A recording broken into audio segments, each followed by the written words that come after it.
आसमान में चांद का नामो निशान तक नहीं था। घने जंगल के बीच से गुजरती वो पतली सड़क किसी काली नागिन की तरह बल खाती हुई लग रही थी।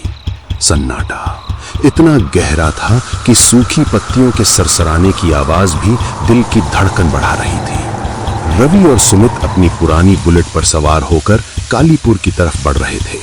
रात के 10:15 बज चुके थे।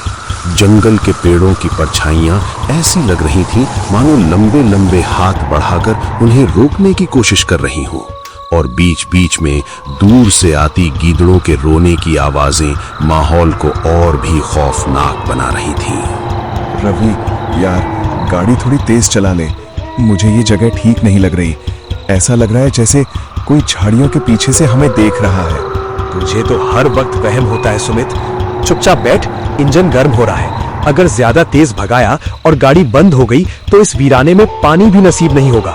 अभी वो कुछ बात करने ही वाले थे कि अचानक मोटरसाइकिल ने 2-3 झटके खाए और इंजन की घरघराहट बंद हो गई। हेडलाइट की रोशनी बुझ गई और चारों तरफ सिर्फ मौत जैसा गहरा अंधेरा छा गया। ले, हो गया वही जिसका डर था। अब क्या करेंगे? यहाँ तो नेटवर्क भी नहीं आ रहा। रवि ने बार बार किक मारी लेकिन बाइक स्टार्ट नहीं हुई। तभी सुमित की नजर कुछ दूरी पर टिमटिमाती हुई एक लाल रोशनी पर पड़ी। रवि देख, वहां शायद कोई लालटीन जल रही है। कोई घर या दुकान हो सकती है। अंधेरे में उम्मीद की वो किरण देखकर दोनों पैदल ही उस ओर चल पड़े। पास पहुंचने पर देखा कि वो एक पुराना जर्जर हालत वाला ढाबा था। टीन की छत जंग खाई हुई थी और बाहर एक बोर्ड लटक रहा था जिस पर कोयले से लिखा था भैरव का ढाबा। ढाबे के अंदर एक चूल्हा जल रहा था, लेकिन अजीब बात यह थी कि उसकी आग नीली लपक रही थी। वहां एक आदमी खड़ा था, कद बहुत लंबा, शरीर एकदम सूखा हुआ और आंखें ऐसी जैसे गड्ढे में धसी हों। आओ मुसाफिरों, मैं जानता था कि आज की रात मेरी मेहमानी कबूल करने कोई ना कोई जरूर आएगा। रवि और सुमित थोड़ा सहम गए। उस आदमी के नाखूनों में काली गंदगी जमी थी और वो कढ़ाई में कुछ लाल रंग का मांस भून रहा था जिसकी महक बहुत अजीब थी। काका, हमारी बाइक खराब हो गई है। क्या यहाँ कोई मदद मिल सकती है? इस जंगल में मदद नहीं, सिर्फ मुक्ति मिलती है। बैठो, ताजा मांस बना है, आज का ही शिकार है। सुमित ने डर के मारे रवि का हाथ जोर से दबाया। रवि, यहाँ से चल। मुझे यहाँ से सड़े हुए मांस की बदबू आ रही है। ये मुर्गा नहीं है। तभी अचानक चूल्हे की आग भड़क उठी और भैरव का चेहरा बदलने लगा। उसकी त्वचा मोम की तरह गलने लगी और आंखों की जगह अंगारे दहकने लगे। कहाँ जा रहे? दशकों से भूखा हूं मैं। आज मेरी भूख तुम दोनों ही मिटाओगे। ये मंजर देखते ही दोनों दोस्तों की चीख निकल गई। वे बाइक को वहीं छोड़कर अपनी जान बचाने के लिए जंगल की तरफ बेतहाशा भागे और पीछे से भैरव की भयानक हंसी गूंज रही थी।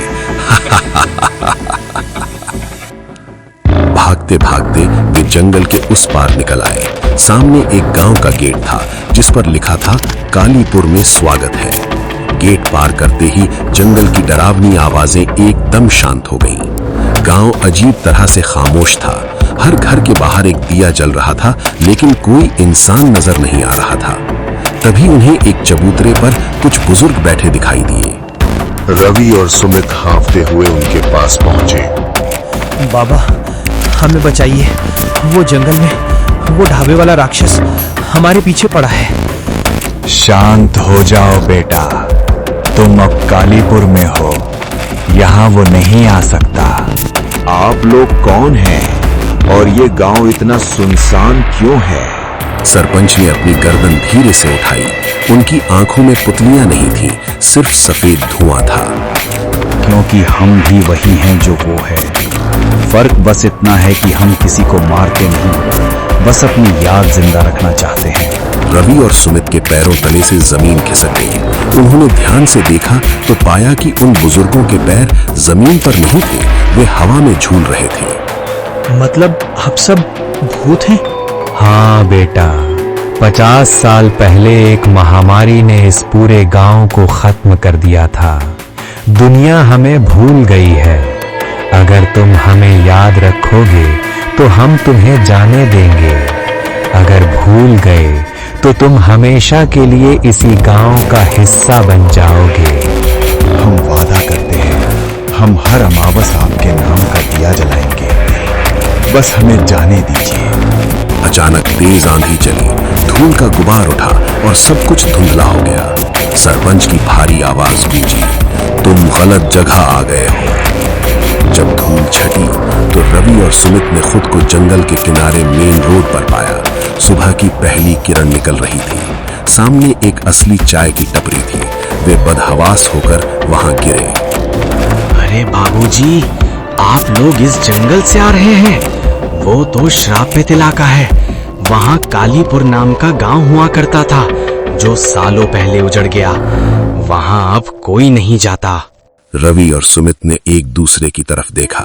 सुमित की जेब में अभी भी वो माचिस थी जो उसने भैरव के ढाबे से उठाई थी, लेकिन उस पर धूल की इतनी मोटी परत जमी थी जैसे वो 50 साल पुरानी हो।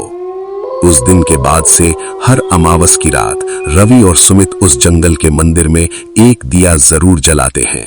उन्हें पता है कि वो रोशनी उन भटकती रूहों को शांति देती है और बदले में वो रूहें उन्हें जिंदा रहने देती हैं।